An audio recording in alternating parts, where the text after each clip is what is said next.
പരബ്രഹ്മ സ്വരൂപനായ ഭഗവാൻ ശ്രീനാരായണ ഗുരുദേവ പാദകമലങ്ങളിൽ ശതകോടി പ്രണാമം.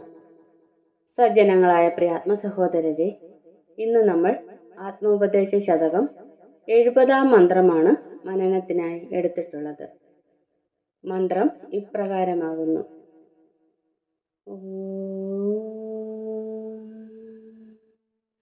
ഒരു രതി തന്നെ അഹന്ത ഇന്ദ്രിയ അന്ധകരണ കളേബരം എന്നിതൊക്കെയായി വിരിയുമിതിന്നു വിരാമം എങ്ങും വേറാം അറിവവനെന്നറിവോളം ഓർത്തിടേണം.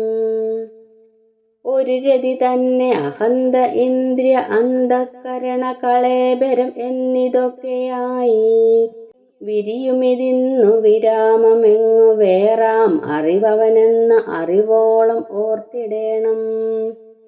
നമുക്ക് വാക്കുകളുടെ അർത്ഥം നോക്കാം. ഒരു രതി തന്നെ, ഒരേ ഒരു ആനന്ദം തന്നെയാണ് അഹന്ത, അഹന്തയായും, ഇന്ദ്രിയ, ഇന്ദ്രിയങ്ങളായും, അന്ധകരണ, അന്ധകരണങ്ങളായും, കളേബരം, ശരീരവും, എന്നിതൊക്കെയായി, എന്നിവയെല്ലാം ആയി, വിരിയും, വെവ്വേറെയായി തീർന്നിടുന്നത്. വേറാം അറിവവൻ, അറിയുന്നവനായ ഞാൻ വേറെ, എന്നറിവോളം, എന്ന് മനസ്സിലാക്കുന്നിടത്തോളം, ഇതിന്, ഈ നാനത്വഭ്രമത്തിന് വിരാമമെങ്ങ്, വിരാമം എങ്ങനെ ഉണ്ടാകാനാണ്? ഓർത്തിടേണം, നന്നായി ഇക്കാര്യം ഓർമ്മ വേണം. ഒരിക്കൽ കൂടി അർത്ഥം പറയാം.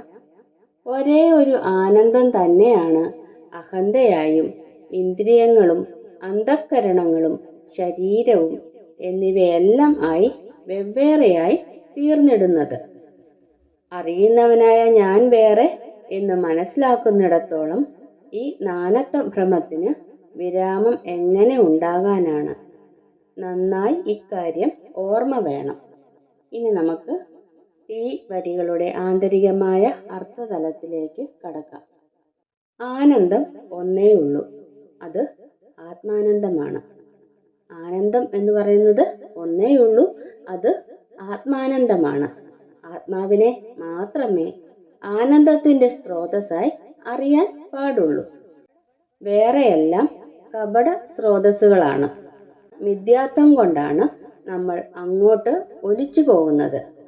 വ്യക്തി ശരീരത്തിന് ഉപാധികളിലൂടെ മാത്രമാണ് അറിയാൻ കഴിയുന്നുള്ളൂ.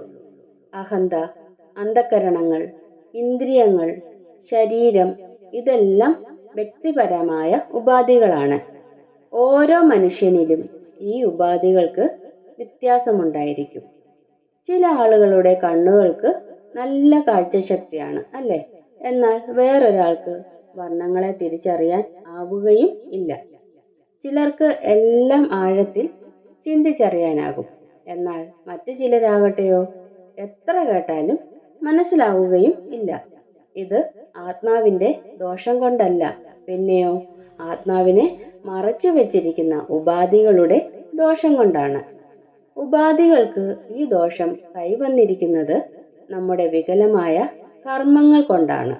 അപ്പോൾ കർമ്മത്തിൽ ശുദ്ധീകരണം കൊണ്ടുവരണം. ഉപാധികളുടെ ദോഷത്തെ തീർത്ത് ആത്മസ്വരൂപത്തെ എങ്ങനെയോ അങ്ങനെ തന്നെ കാണണം. ഒരേ ഒരു ആനന്ദം മാത്രമേ ഉള്ളൂ എന്ന് നമ്മൾ പറഞ്ഞുവല്ലോ. ആത്മാവ് ഒന്നേയുള്ളുവെങ്കിൽ ആനന്ദവും പലതാകാൻ ഇടയില്ല.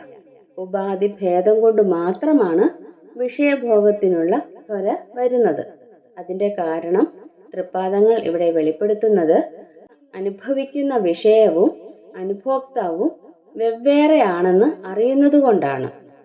ആത്മാനന്ദത്തിൽ ഒരു വേറ്റുമയില്ല, വിഷയഭോഗത്തിലാണ് ഭേദം വരുന്നത്.